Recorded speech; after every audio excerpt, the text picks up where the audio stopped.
So, hello everyone. It's a big pleasure for us to have Mushfiq Mobarak with us today. He's going to present a paper on migration, of course, but he's broadly speaking, he's a development economist working on different types of topics like technology diffusion. He has done some work on the gender gap in technology diffusion. He has worked on democracy, electrification, natural disasters, and of course on migration. So papers on skilled migration and innovation, an interesting paper on PhD students and immigration policy. So he has published extensively well in very, very good journals, the best journals, economics, American Economic Review, Restat, Economic Journal, Restud, GD, of course, and also in science.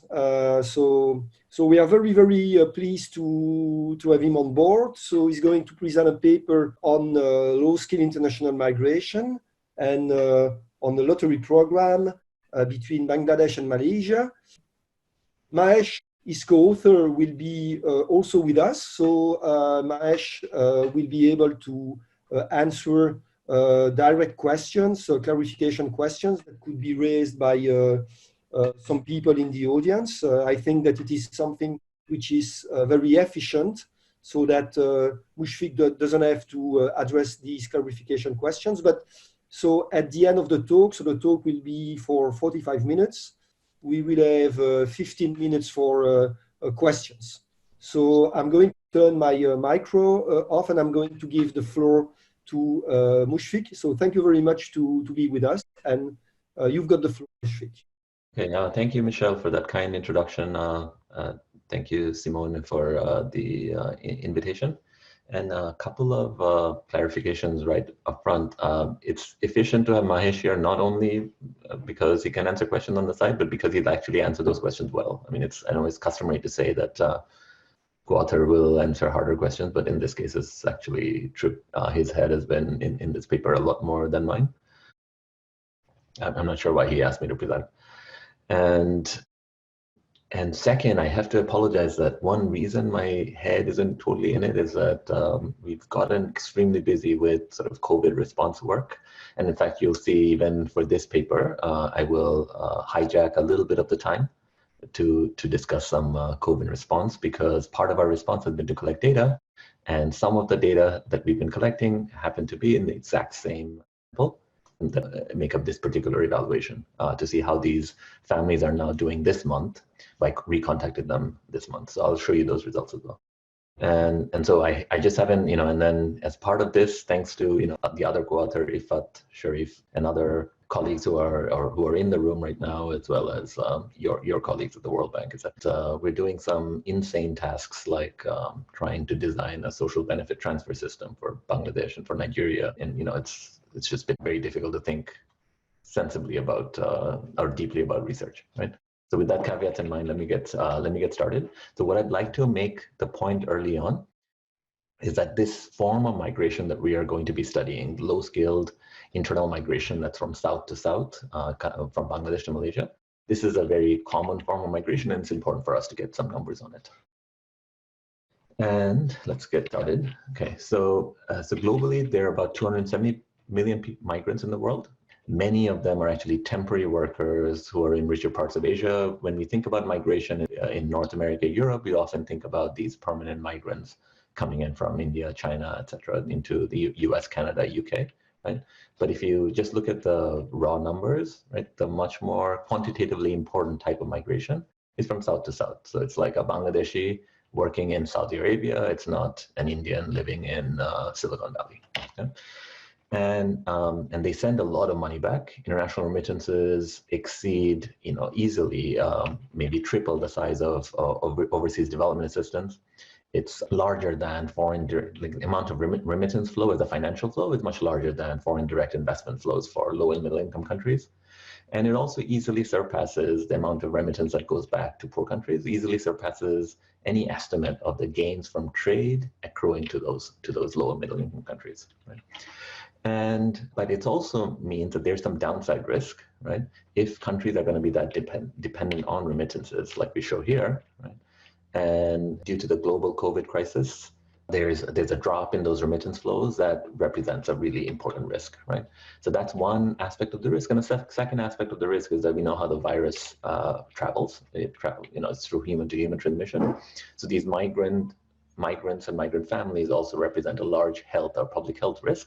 People have noticed that, and we've also started seeing a lot of stigma associated with international migrant families, which is the reverse of what you actually normally see in rural Bangladesh, which is people who have international migrants are typically, for better or worse, garner greater respect.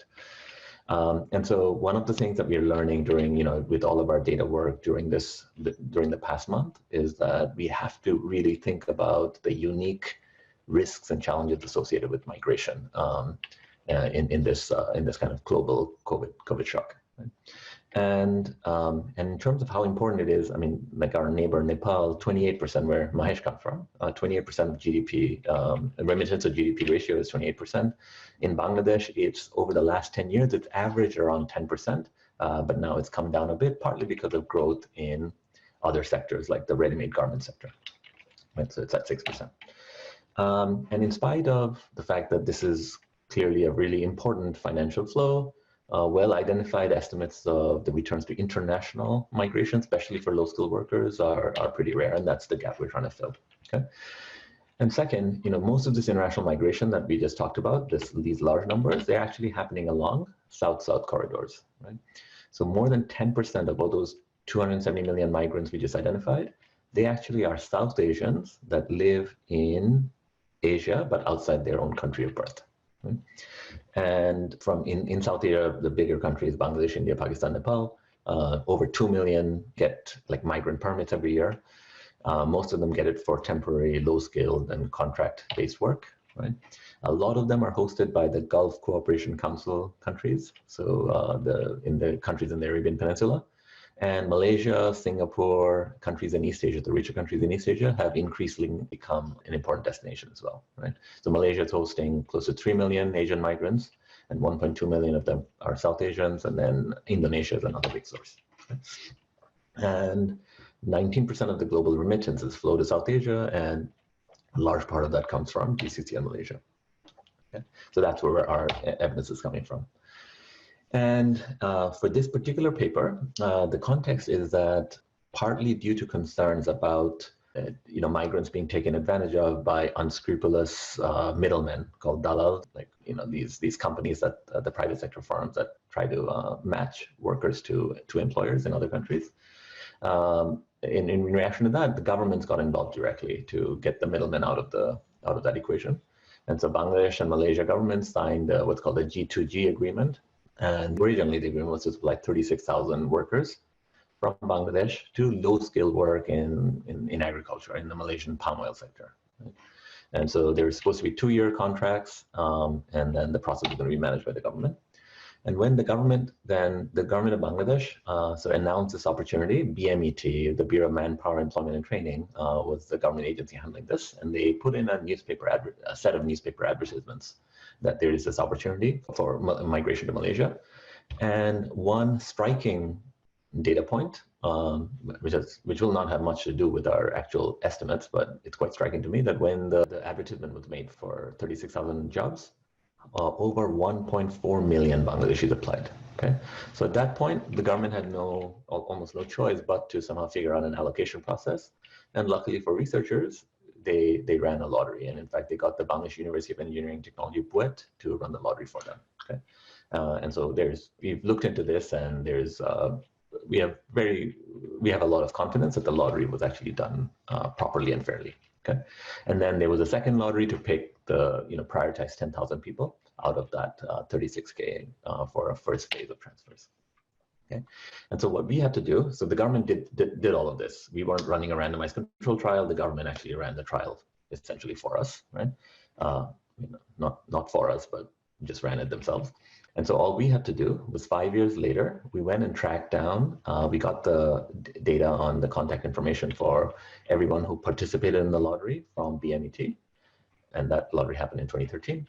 and we tracked down random subsamples of winners and losers of the lottery program. And here we did have to go, so this was a relatively expensive form of data collection in the sense that, you know, it's not just focused on a few villages like we normally do randomized control trial-based evaluation in developing countries. This was more like it was, you know, there are people who are spread all over the country. And so we basically chose to go and track down a random sample of lottery participants in the three most populous divisions of the country, Mymensingh, Dhaka, and Chittagong, and it represents more than 60% of the country, right? And so this is, you know, a pretty representative sample of the people who participate in the lottery. Okay. Mushfiq, yes. Sorry to interrupt. What did you do about people who were still in Malaysia? Were there some that were still? Yeah, so their households still are in Bangladesh. So we are so this is and this is why it's important that the workers were migrating alone, not with family. Okay? And so this is going to be very different from, say, the Tongan situation in New Zealand, right? Which I know Stephen knows a lot about. Okay, and then just one data point on what we find 5 years later at the time of the survey is that about 76% of the lottery winners were abroad at that time, right? But it's also the case that other households that were interested in migration, but got unlucky, didn't win the lottery, a fifth of them did find their way abroad, right? But I'll show you that, you know, the winners, many of them are in Malaysia, whereas the lottery losers, many of them are migrated, but to other countries, okay, not to Malaysia. Okay, and then the main result I want to just quickly summarize here is that, you know, we're trying to be careful about multiple hypothesis testing because we have a long survey instrument. So we're just showing you some indices in different domains, right? So the main result will show you that, you know, it's going to be very difficult to knock out using any kind of adjustments for either multiple hypothesis correction or on the basis of like sampling differences we might have between treatment control areas, is that there was a huge increase in income. Okay, and we see that it's largely driven by remittance income. So there's like a threefold increase in remittance income. And so overall household income looks much better. They're consuming some of it, but they're also investing some of it in in durables like improvements in the home conditions, right? These households are much less indebted, right? This is a null effect on their vulnerability. And I'll talk a lot about vulnerability with respect to the COVID shock, because we have some new data on this. And towards the end of the presentation, I'll have some slides on that. And in fact, we'll see, I'll tell you the opposite story, which is, it seems like during the COVID period, migrant-dependent households, remittance-dependent households actually become more vulnerable, okay, and have more negative outcomes. And then you do see some demographic differences, of course, which is that, you know, since the migrants away, these households are much more female-headed, women making more decisions, right? And one other, you know, potential concern here is that the person who ends up migrating away, right, the 76% who migrate away, that person appears to be the person, if that person, he usually stayed back at home, he might have done something entrepreneurial, right? So you see that among migrant households, there's a bit less entrepreneurial activity than non-migrant households, and that's coming from the fact that the person who would be entrepreneurial is now away earning income abroad, okay, and working as a wage worker. Okay, so we're building on large literature that tries to estimate the returns to migration. There's a large micro literature where, and this is, and you know, many people in the room, their names are cited here, but we're also being, you know, terribly incomplete over here because the literature is vast, right? And it's a really important question. So people have tried many different techniques using instrumental variables and matching and changes in immigration policies, regression discontinuities, as well as migration lotteries, right? And the migration lottery literature is mostly coming from migrants from small South Pacific nations like Tonga, migrating to New Zealand. And for us, we're adding to this by using this explicit, you know, randomized trial migration lottery to study the impact on low-skilled temporary international migration. And we should be careful to note that not all migration is the same, right? There is high-skilled migration, there's migration to rich countries, there's migration with a path to citizenship, right? Whereas we are talking about 2-year contracts, we're talking about low-skilled work in agriculture, right? And we're talking about international as opposed to internal migration, because a lot of the work I do is research I do is on internal migration around the world, and that's much more common, but the returns are very different. Yes? You're mentioning temporary international migration. Is this program specific to temporary migration? I mean, is there any possibility for them to remain on a permanent basis? The short answer is no. So this program looks very much like most programs that South Asians go abroad on, right? Which could be to Saudi Arabia, Dubai, Abu Dhabi, Qatar, right? Malaysia, Singapore, right? In all cases, the expectation is that you go work there, you're on a contract, you might get your contract renewed, right? So for example, in the Gulf countries, people go on multiple, sequential 2-3 year contracts, right? But there is no path to citizenship. This is not like migration to Canada. And one, sort of point as kind of as an aside, right, which is something that this community of migration scholars should think about, is that in the countries, there's a bit of political economy here. In the countries where there is a path to citizenship, right, naturally the political equilibrium is such that you don't allow many people in, right? Whereas if there's no path to citizenship, then a country like the UAE feels comfortable having like 75-80% of its population be foreign-born, right? Because they know, the citizens know that this is not going to sort of fundamentally change the nature of the country in the long run, because we can always kick them out, right? And while we might have different feelings about that, that has led to countries like the UAE sort of contribute a lot more to South Asian development than the trickle that's allowed in from South Asia into countries like the US or Canada. Okay, so I'll tell you a little bit about context. Let me see how we're doing on time. Okay, data, empirical strategy, some results, and then we'll have a chat about what's happening right now this month with the data we just collected. Okay, okay, so Bangladesh, migration is important to Bangladesh. This is our remittance flow over time, right? So there have been, because migration is important, this is like our relationship to countries like Saudi Arabia, UAE are very important. And in terms of why is it that there are remittance drops sometimes, what happens is, well, part of it is that our GDP is growing. Bangladesh has been experiencing a very high growth rate of GDP, the highest in Asia or in the world, probably over the past 5-7 years. Who knows what will happen after COVID? That's one reason. But the other reason is that, there are not often, but there are sometimes sort of political crises that emerge. So some Bangladeshis, for example, organize in the Middle East, and then Saudi Arabia or the UAE then decides, what, Bangladeshis are trouble. We're going to just close off that pipeline, and that puts a lot of pressure on Bangladeshi migrants. And these are the countries you see here are common destinations, and Malaysia has become an increasingly important destination for Bangladeshi migrants. Okay? So about 10% of the male workforce of Bangladesh now works abroad, a lot in the Middle East. Right? Every year, 500,000 workers are going abroad. A lot of it is intermediated through these dalals or these recruitment companies, right? And you hear lots and lots of stories. So every other week, there is a newspaper story about how some migrant has been taken advantage of. Sometimes they get taken advantage of by the unscrupulous dalal. Sometimes they get taken advantage of by the employer who the dalal sends them to. Okay? So there's a lot of concerns about this type of exploitation. Fees are high. Sometimes paperwork is fraudulent. I myself at airports have met migrants. I mean, since I work in this area, I often do informal interviews when I'm traveling, and you hear lots and lots of really, really unfortunate stories. Okay? And now one way to address this, as some knee-jerk reactions have been, is to just have bans, right? But of course that can be highly counterproductive given how important migration job opportunities are for poor rural South Asians. And so, for example, Malaysia banned migration of Bangladeshis back in 2008, and then this MOU between the two governments was signed in 2012 to resume the flow. Right? And the idea was to start with these 30 to 36,000 workers in the palm oil sector in Malaysia. Okay?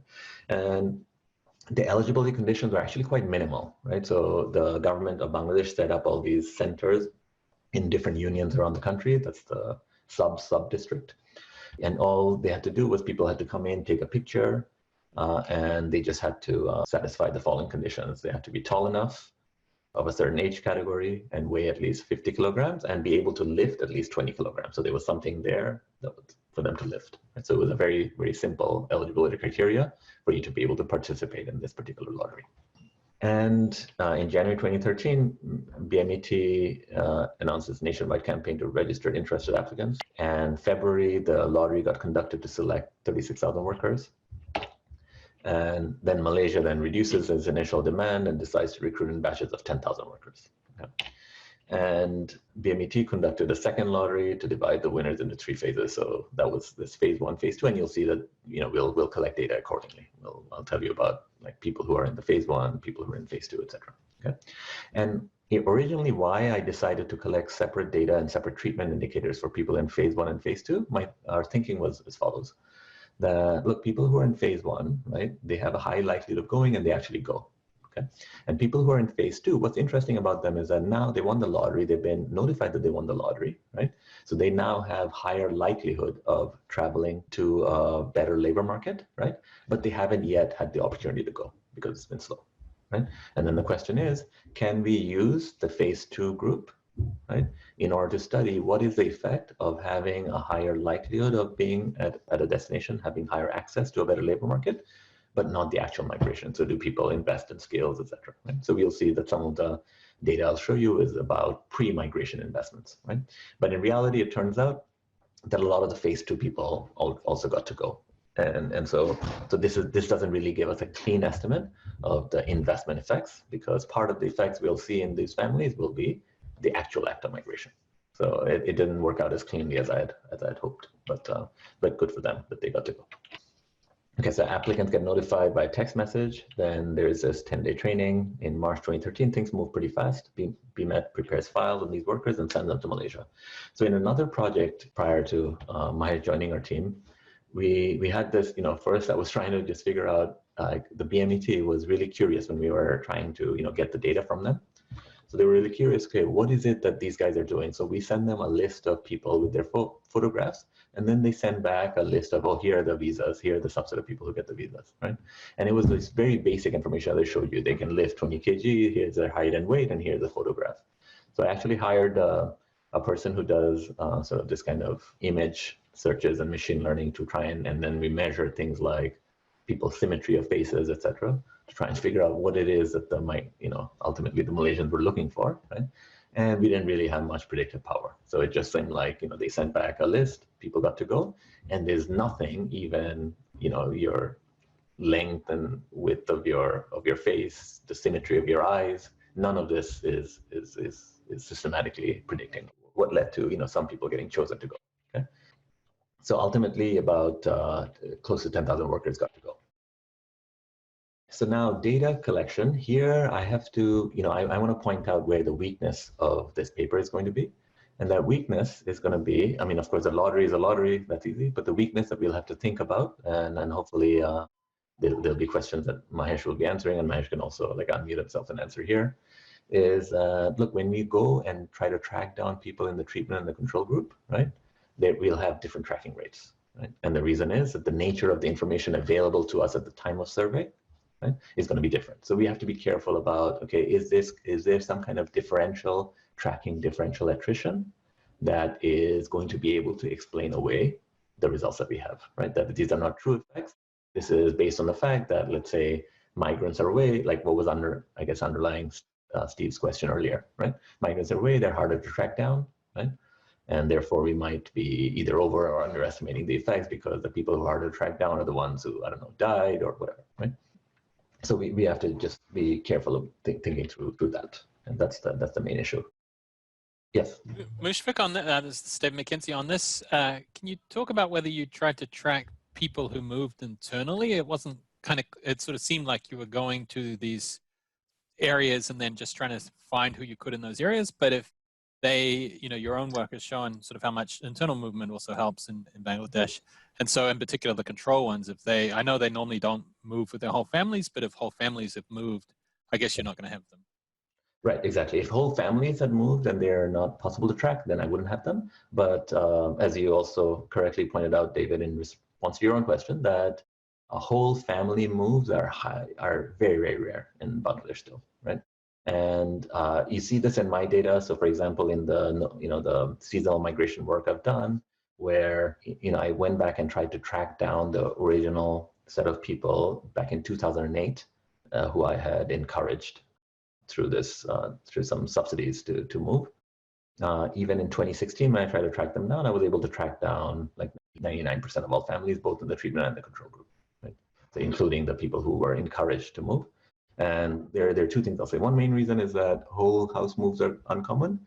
And the second thing is that something that Mark Rosenzweig and Mark Pitt, they had done this 30-year follow-up of this sample of from 1982, with which they've written multiple papers now, right, on like brain versus brawn, et cetera, et cetera. I'm sure you've seen some of the papers. So they were able to also get, after 30 years, they were able to also track down families quite well. And the reason is that the social network and the population density in Bangladesh is such that people don't like disappear, right? Somebody knows somebody. And so, in fact, the straight answer to your question, the simple answer to your question is that losing people by internal migration is empirically doesn't seem to be a big concern here. So, I mean, this comment that people don't disappear is a bit at odds with you not finding a third of the control group. So, I mean, and, you know, I still think that's impressive given the size of the country and, you know, how common some names and things might be, but maybe you can talk a little bit more about, you know, saying, oh, it's, you know, people's families don't move, it's easy to find people, but we couldn't find a third of the people. Something doesn't match up there. Right. No, that's a fair point. Okay. What I should say here, the short answer is that that's really about how intensely and how costly that finding rate would be, right? So for example, Mark Pitt and Mark Rosenzweig, right, with a much larger budget, they were able to go out and track down families in many, many districts around the country, right? So you'll see, like from their tables, you can see how much of the original set of households from 1982 they were able to find in the same sub-district, in the same district, versus elsewhere in the country. So yeah, there's a lot of internal movement. But the thing is that like if you had a larger budget, you know, I'm just saying that we could have found them. Okay, so we worked in the 3 most populous divisions, right? We randomly selected, sampled some sub-districts, and then conducted surveys of all the units within the sub-district. And this was done also for budget reasons, that we wanted to just focus on certain geographic areas. Okay? And then the issue that we had is that we had very different types of information for the control versus the treatment group. And in fact, we had much better initial information in the control group. So we were initially going into it, we were thinking that we would locate a lot more of the control group folks. But ultimately, what we ended up finding is that treatment households were much easier to find just because they stayed in touch with BMET. And so BMET had much better, updated, higher quality information on them. Okay? And so what, in order to, the protocol was, let's find and interview everyone in T1. T1 are so they were, of the 1.43 million, they were lottery losers, lottery winners. And of the lottery winners, they were the phase 1 migrants who got really lucky and won both the first phase and second phase lottery. And then the phase 2-3 migrants who were quite lucky, but not so much, where they would get to migrate a bit later. So we call this T1, the really lucky guys, and T2 are the high likelihood. And then we ended up completing 3,500 surveys. Okay, and here's the finding rates, and here's what David was referring to. Okay, the problem that we had is ultimately we were able to find 94% of all the T1 migrants. Okay. So if anything, you might have expected people who migrate away to be harder to find, right? But we did pretty well with them, and the reason is the primary reason that drives this difference here. Then David pointed out that we only found about 70% of the control group. Right? The primary reason for this difference is the quality of the information available, right? Like how hard it was for us to track them down, and this is, partly because for T2, we didn't have many phone numbers, right? Or the phone numbers were old, right? And you can see like what our success rate was across different categories of people, like if they were found in the field or found by phone. Now, how do these numbers compare, right? 94% is actually quite impressive. So for example, the Clemens et al. Paper was able to locate and interview about 44% of the sample, right? So relative to that, even the 70% is reasonably good. And so the reason for the high finding rate was that we had much better information, right? And in the control group, if you look at exactly where we were doing more poorly, it was in unions with much higher population and in the main town. So basically where people a little more anonymous from each other, right? So you can imagine in a city, it's harder to find people than in rural areas where people know each other well. Okay? And it doesn't seem to be related to underlying individual characteristics or earning potential, but in spite of that, we will try to be careful about the fact that the finding rate differ greatly by treatment status. Okay? And so we'll do a few things. We'll talk about Lee bounds, but it turns out, given the large difference in finding rates between treatment and control, these turn out to be very uninformative, right? Because what happens with the Lee bounds is that we actually get penalized for finding a lot of people in the treatment group, right? It's the difference in finding rates that matter, like rather than like we would, Lee bounds would be more informative if the finding rate was 70% across the board. And then we do some further modification using some recent techniques in this paper on, say, using the availability of phone numbers and things like that. And we do a lot of robustness. Okay. All right, balance. Let me skip over this, and let me also skip over how our study sample compares to the national sample. Maybe I should point out just like how, well, of course, they're much more likely to be migrants, but in terms of, so these are the numbers for per capita consumption in those households relative to a nationally representative survey. They look similar in terms of certain socioeconomic. Okay, and then I'll show you intent to treat results. For the IV results, it would be migration instrumented. Okay. And we're doing a bunch of corrections from multiple hypothesis testing. So one of the things I already pointed out is that we'll do indexing of similar outcomes, right? And then we'll also correct p-value. Mushfiq, Andras, can I ask a question on when you do the rescaling with the IV? So that is then treatment, there is migration to any country. Because you said, I think in the very beginning, that 70 or 70% of the lottery winners and 20%, something like that, lottery losers. So then you treat migration wherever it goes as kind of the same treatment, because initially you said that they introduced that program because they had so many troubles with migration that was administered by private recruiters, so it might have different effects. Absolutely, yeah, but you could also, the point is that you could define M differently, right? So you could define this as G2G intermediate migration if that was your interest. Now, but your comment also points out that this is maybe not perfectly well identified as an impact of migration, in the sense that this is not just the treatment, not just works through migration, it also changes the quality or the nature of the migration, right? So you, at best, you can get an overall effect of the quality, quantity, propensity to migrate, but it's like an amalgam of things. Okay, and in fact, we will just focus on, I'm not sure why we have this in the slide. I'll just focus on these for you. Just another quick question. For the winners, who do you end up typically interviewing? It's usually a spouse or a parent, or it just depends on who you find? Because you said 70% are still away. Yeah.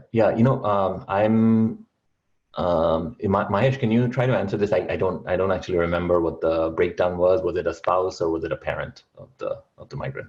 Yeah, I don't remember off the top of the head, but it's usually whoever is the household head. Which typically is the spouse or a parent if available. So if it's the household head, then I know that often it's a spouse. Then we'll see that as well. Yeah, I was just going to ask, it's a little hard question to answer, but if you worry about different quality of the information in treatment versus control households, where I guess control households, you're not also only getting the migrants, you're getting spouses in some cases too. Absolutely. No, that's absolutely right. And maybe what we should be doing is showing you some results where in subsamples, where we can hold the interviewee characteristics more consistently comparable. Yeah, and for some outcomes it would matter less. I guess for questions like around what individual adults are doing, that's going to be probably pretty good. But I guess for household stuff, you could be... Right. Do Bangladeshis typically, in this type of situation where you're going for 2 or 3 years, it's usually constant remittance flows, or would you also bring a lot back at the end potentially? Or that kind of... For the international migration, especially in the current situation where there's lots of sort of international money transfer options, including, a domestic financial transfer, now mobile financial transfers, right? For this type of migration, it's a lot of it is being sent back financial flows. Whereas, what David asked me about earlier, much poorer migrants who internally migrate, right? You see them much likely to be taking advantage of it home. So this is like a very different type of migration, or different on the migration ladder. than like the internal migration work I've done. It's a very different sample. Okay, so the first result is, as we said, about 18% of control group have migrated, 76% in the T1 households. Okay, and of course, none of the control group got that G2G intermediate migration, but as Andreas pointed out, they will be currently abroad through other means. Okay, and now I'll just quickly go through a series of results. So we do see some pre-migration investments. In particular, we see that the T1 households, and so this is the control group, normalized at 0, right? The T1 households are much more likely to have invested in learning a foreign language, and this is driven by their pre-migration investments to learn Malay, like before they show up in Malaysia, right? But the T2 households also make some investment, but as I already said, we can't really call this the pure effect of like having an option to migrate. A lot of them actually didn't migrate. That's what we saw here, right? The migration rate in T2 is actually higher than the migration rate in the control group. It's 29 versus 19, as opposed to the 76. Okay, no investments in learning English, and it looks like a lot of investments in learning Malay, and it might have crowded out some Arabic. They're much more likely to have taken some skills training going into it, but also that they were, even before migrating, they were eating more food, eating more protein, did more exercise, et cetera, right? So this is the index of various migration investments. Could I ask a question? This is Tovan speaking. Yeah. Is there any mandatory training for migrants to Malaysia, like a pre-departure orientation seminar, so they have to learn some Malay or some skills training? No, the visa, I remember in BMed, they get letters, the visas get issued on the basis of the information that the migrants send. So once a visa is issued, you can go. So I wouldn't call it mandatory. I would let me clarify on that. There was a soft requirement that they do this, but as Mushfiq says, it's harder to, especially with the language, it's harder to learn something in a couple of months. But people seem to be taking classes or investing on that. Yeah, the encouragement would be the right word. So here's, what we call I already mentioned this contamination of T2 is that eventually some T2 actually receive intermediation as in addition to the information would be able to go. And so since T2 becomes harder to interpret, right? So we're going to drop T2 and just focus on the T1 versus group. Okay?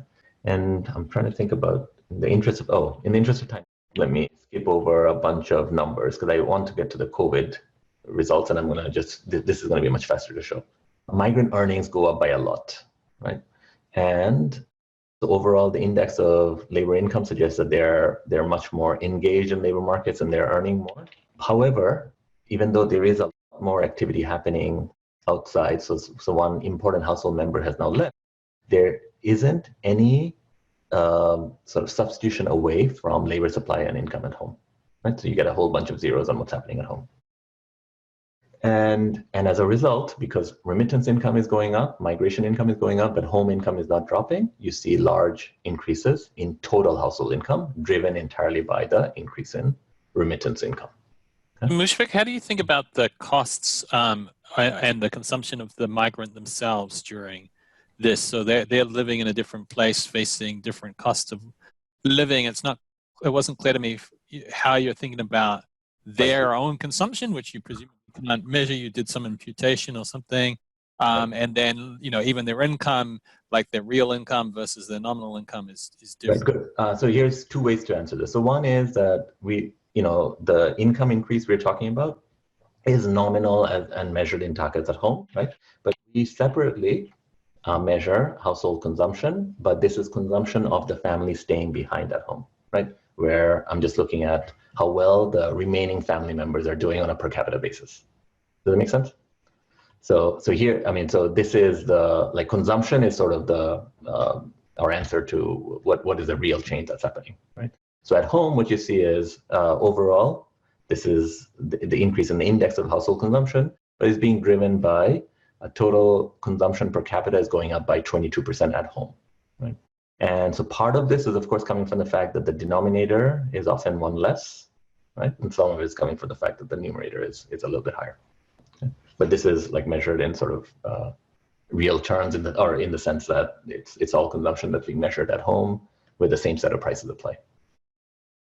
But I guess on that, on that point, if the husband eats more, does, if it's not clear that per capita consumption, when you take one of the two adults out of a household, is that comparable? Sure. Okay, so maybe we should, so something we should do here that would be better than per capita is like per household adult equivalent or something like that. So okay, we can change our denominator. And it's, of course, it's also possible that the husband who's working has greater caloric needs because he's working, but that's something being taken care of in Malaysia. And so that's effects on consumption. And then here are effects on some durable investments. So what you see is an index of assets has also improved significantly, right? And where is this coming from? It's like investments in housing to make it more permanent, right? And then because the household demographics are changing, you do see index of female decision-making going up. So where is that coming from? It's coming from the fact that the husband's often away, and so women are making decisions, both big and small decisions, and decisions about children, etc. And migration is changing household composition, right? And the big change here is being driven by the fact that we are 24 percentage points more likely to see that the household head in the T1 households are women as opposed to control households. And the household debt position improves, so they are both giving others more loans and taking less. Okay, and so on net, you see that the debt position goes up, so that's becoming more positive. So that's this effect here, and they're much less likely to have any kind of loans outstanding. And some of this might be driven by the fact that if you're not G2G intermediated, which lowers the cost of migration, the others who are migrating in the control group, it's just a more expensive investment for them. And then here's where I pointed out that household entrepreneurship falls, right? So for example, it's driven by things like that these households are less likely to have a non-farm business, right? And presumably this is because the migrant is the one who would have engaged in that activity had he remained at home. Okay, you do see some improvements in investments for children driven here by the total education expenditures, right? But overall, the index is not statistically distinguishable from 0 at 95% confidence. Okay, and let me just spend my last 2 minutes talking about what's happening this month. Okay, so what we did was we took this sample, the entirety of 3,500 households, and as part of being responsive to Bangladesh's COVID response in the past month, we conducted surveys on all these households. Okay? And there's some surprising findings that emerge. So one is that, so this is T1 relative to control, so I'll just focus on the T1 group again, right? What you see is that their return rates are actually lower than in the control group, right? And this seems to be coming from the fact that people who travel to Malaysia, they're not having to return. But I guess the migrants who had traveled to Gulf countries in the control group, they're more likely to now return. And you see this T1 households compared to control, they do receive more remittance income, right? But they're getting less of all other types of income, business income, wage income, income from home production, etc. Okay, and that's true for the binary indicator, and it's true for the amount as well, right? More remittance income, but less of all other sources. Okay? And yeah, that just shows in graphs. Okay, and so what this combines into is a larger relative drop in income from 2019 to 2020 among T1 households. So basically, in 2019, so a typical income in a month last year when we're asking them, right? So lottery winners report that they had 18% higher income in last year than lottery losers. But when you ask them what's happening in this month during the COVID shock, they report they have 36% less income compared to the control group. Okay?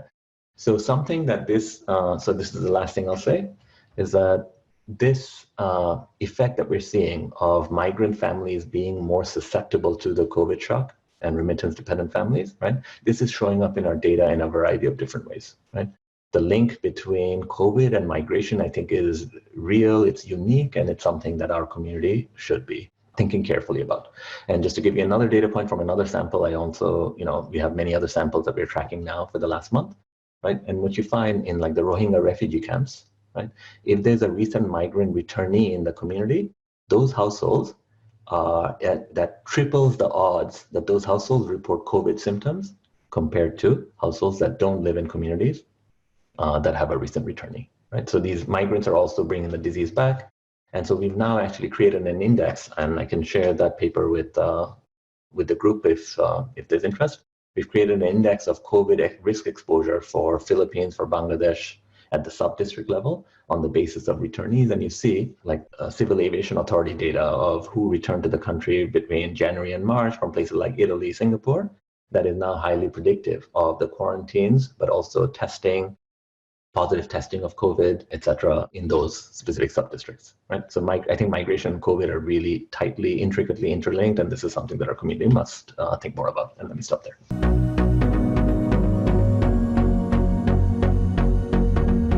Thank you very much, Mushfiq, for this very nice presentation, and thank you very much for complying with the time constraints. So now we have about 15 minutes for questions.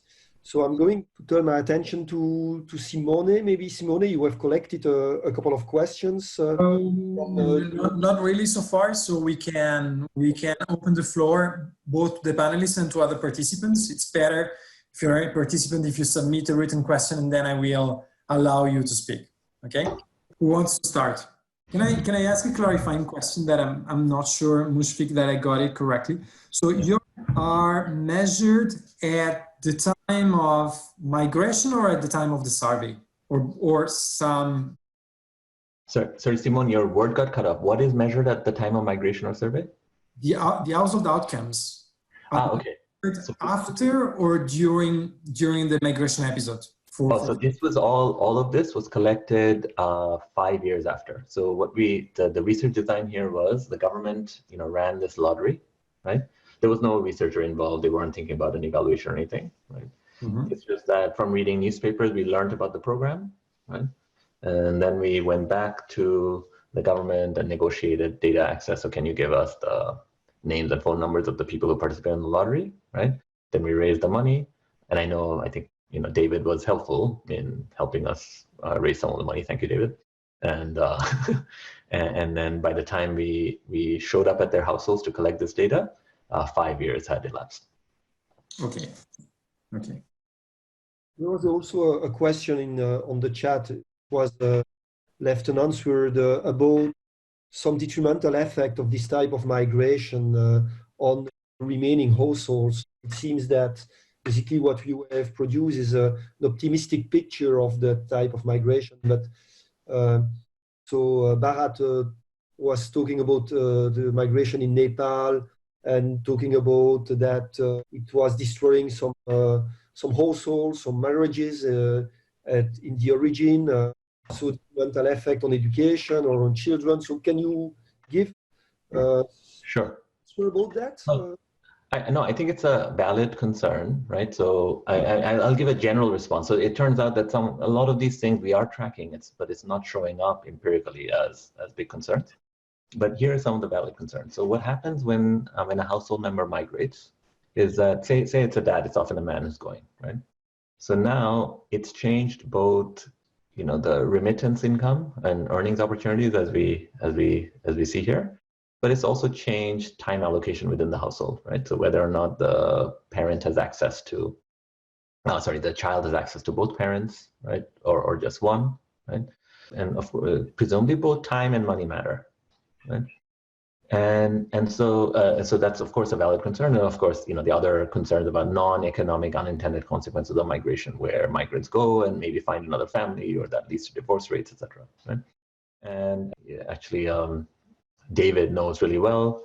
Even for internal migration in Bangladesh, we've tried to be exhaustive in looking at such unintended consequences, right? And which is also based on an experiment where totally different project, where I encourage migration out of rural areas during the lean seasons, and lean period of the agricultural season, into cities, and we look for effects on divorces, etc. Right? So over here, we are not finding those effects in the internal migration project. We don't find those effects either, right? And then you might think, so this is one unintended consequence that you might worry about. Okay, what is it? What is happening to women's role in the family, right?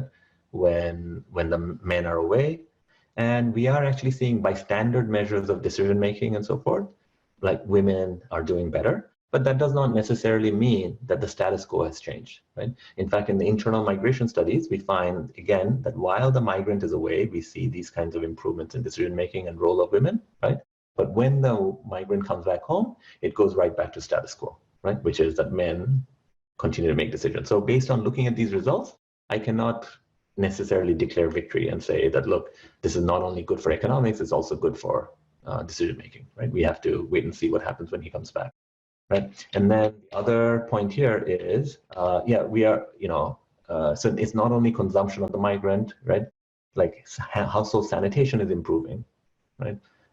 So for example, the family has better access and more private access to a latrine, right? Given the open defecation rates in South Asia, that's an important benefit. Okay. And then I wanted to talk to you a little bit about, we worried about like consumption of bads, right? As opposed to goods. I mean, there is a little bit of an increase, but it's not distinguishable from zero. And finally, I wanted to show you the effects on children, right? So, of course, time and money matter, but here, when you look at money, some of the money that the migrant earn is being used towards children's education expenditures, right? But only time will tell whether this is sufficient to make up for the fact that the father is away more, right? Or it could also, of course, be that the mother making decisions for the children is on net a good thing, right? I can make this joke because most of the people I see in our Zoom room right now are all men, and perhaps it's not so bad when when sometimes men are away, because children get on net a better experience. Mushfiq, can you pull up the slide with the COVID return from results? So the thing that I thought was sort of surprising here was, it was up quickly, but so if I look at your column 2, that like no one has returned from Malaysia in this, and so all the action here is happening with people going to other destinations, and I just wonder, in part, whether the story here is a timing one, that the people who are in the control group, because they couldn't go to Malaysia, they went earlier, their visas ran out earlier, and they're sort of more likely to be hitting the end of their visas and returning, whereas the people who have gone in the treatment groups are going after they've gone to Malaysia in the sort of middle of a cycle and things. And so I don't know whether you know the extent to which the Gulf countries were kind of just not renewing visas versus cutting people in the middle of them and sending them home, even though they had contracts that said you're hired for another 2 years. Right. So that's an excellent point. So overall, I mean, just to translate David's point, this is being driven by Malaysia migration versus Gulf migration, right? Now, multiple things could be different between Malaysia and Gulf. One is just some uninteresting thing about the length of the contract when it expires. But I suspect that's not it, but we'll look into it. I don't have a clear answer for you yet. I suspect what's happening is that the Gulf countries are reacting very differently during this COVID shock than Malaysia is, right, in terms of how they're treating their migrants. And so the way for us to figure this out is actually look at country by country what the policies are. We know exactly what countries these guys are in, right? So within Gulf, we'll try to make a list and figure out which specific countries are driving this, and then we can read up on and do desk research. Saudi Arabia and UAE are reacting right now.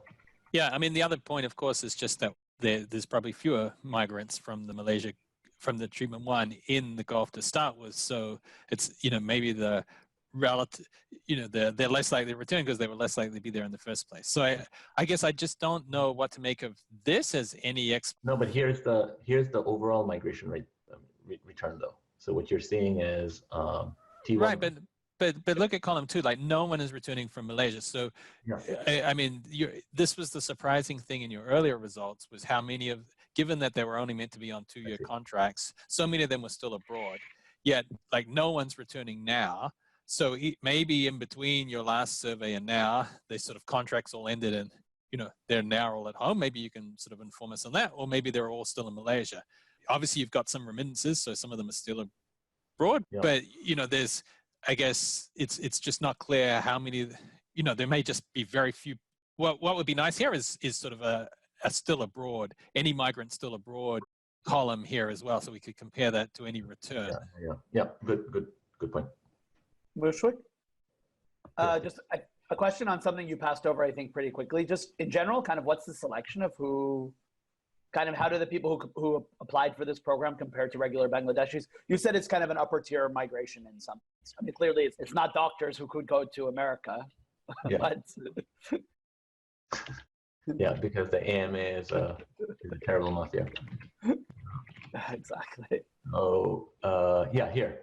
So this is a table.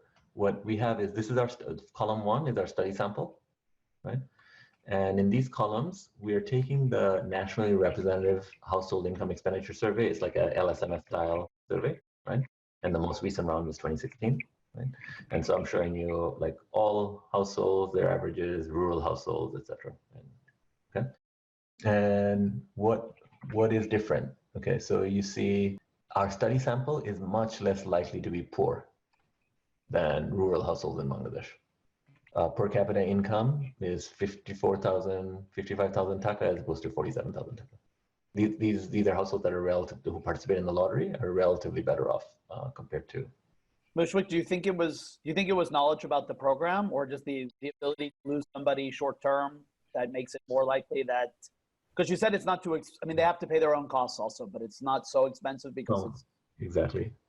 So yeah, I don't think it was knowledge because it was publicized in every newspaper in Bengali and all the major Bengali newspapers around the country.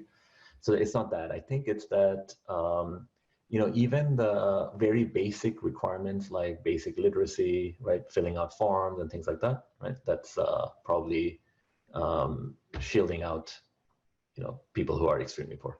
And you probably lose some income for like 3 months before you start getting remittances in some households. Yeah, there is risk, and also you're expected to, like, you're encouraged to make some investments, right, on learning a language. But like, look, let's say somebody's telling you need to learn Malay, right?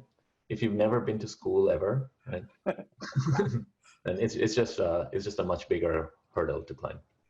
Okay, Simone, do you have further questions from? I think that it's already 34 past, so I think that we could call the day and thank Mushfiq and Mahesh for this great seminar. Hey, thanks very much for all the comments. It gives us a lot to do, and especially we will send you all the remaining questions. Okay. Oh, awesome! Thank you. Yeah. Especially all the COVID work. The data actually came in literally 36 hours ago, and so we made some quick tables. And so getting more, and just for the meeting as well, getting more feedback on what are the types of things that we should be focusing on and digging into, that would be really helpful. Okay, and thanks a lot to all participants for being online. Yeah. Bye.